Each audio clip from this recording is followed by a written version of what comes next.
তো 2 লিটার এখন দেয় 500 তেলের টাকা। টাকা 10 টাকা বাড়াক, আমাকে তেল দে।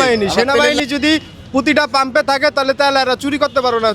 দেশ জুড়ে আবারও তীব্র জ্বালানি সংকট দেখা দিয়েছে। রাজধানী সহ দেশের বিভিন্ন অঞ্চলের পেট্রোল পাম্পগুলিতে ভোর থেকে রাত পর্যন্ত লম্বা লাইনে দাঁড়িয়ে থাকতে হচ্ছে যানবাহন চালকদের। ঘন্টার পর ঘন্টা অপেক্ষা করার পরেও জ্বালানি না পেয়ে অনেকের ফিরতে হচ্ছে খালি হতে। ঢাকার ভিতরে হাতগোনা 3 থেকে 4টা পাম্পে তেল দিতেছে, আর বাকি পাম্প সব বন্ধ। যেখানে যাইতেছি পাম্প বন্ধ। তাহলে কিভাবে সরকার বলতেছে যে পর্যাপ্ত তেল আছে?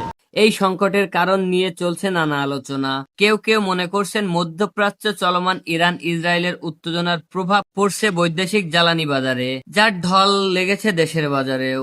ভাই পর্যাপ্ত পরিমাণ তেল নেই। পর্যাপ্ত পরিমাণ তেল যদি থাকতো তাহলে আমরা এত কষ্ট করতে হতো না। সরকার বলতেছে যে পর্যাপ্ত পরিমাণ তেল আছে, আসলে তেল কোথায়? তেল যদি এরকম পর্যাপ্ত পরিমাণ তেল থাকতো তাহলে কি আর আমরা ঘন্টার পর ঘন্টা 3 ঘন্টা 4 ঘন্টা সিরিয়াল ধরে বয়ে রয়েছি, এখনো তেল পাইতাছি না। এখন যদি সরকার যদি পাম্পের বলতেছে যে পুলিশ প্রশাসন দিয়ে রাখছে, পুলিশ প্রশাসন দিয়ে কোনো কাজ হইব না, ডাইরেক্ট লাগবে হইলো সেনাবাহিনী। সেনাবাহিনী যদি প্রতিটা পাম্পে থাকে তাহলে তেল এরা চুরি করতে পারো না। তেলের পাম্পের মালিক যারা আছে এরা প্রতিটা পাম্পে তেল চুরি করে, এই কারণে আমরা তেল পাচ্ছি না।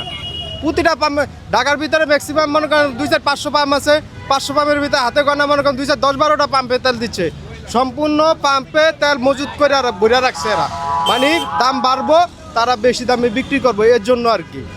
আন্তর্জাতিক বাজারে সরবরাহ ব্যাহত হওয়ায় আমদানি জটিলতা তৈরি হতে পারে, এমন আশঙ্কা করছে বিশ্লেষকরা। অন্যদিকে অনেকেই অভিযোগ করছেন এটি কৃত্রিম সংকট। এটি অদৃশ্য সিন্ডিকেট মজুত করে বাজারে জ্বালানি সরবরাহ কমিয়ে দিয়েছে, যা দাম বাড়লে বা অতিরিক্ত মুনাফার সুযোগ তৈরি হয়। এই বিষয়ে সংশ্লিষ্ট কর্তৃপক্ষ বলছেন পরিস্থিতি স্বাভাবিক রাখতে তারা কাজ করে যাচ্ছে এবং দ্রুত সরবরাহ স্বাভাবিক হবে। তবে বাস্তবে এখনো স্বস্তি ফেরেনি সাধারণ মানুষের জীবনে। সব মিলিয়ে জ্বালানি সংকট এখন জনদুর্ভোগ বাড়িয়ে দিচ্ছে।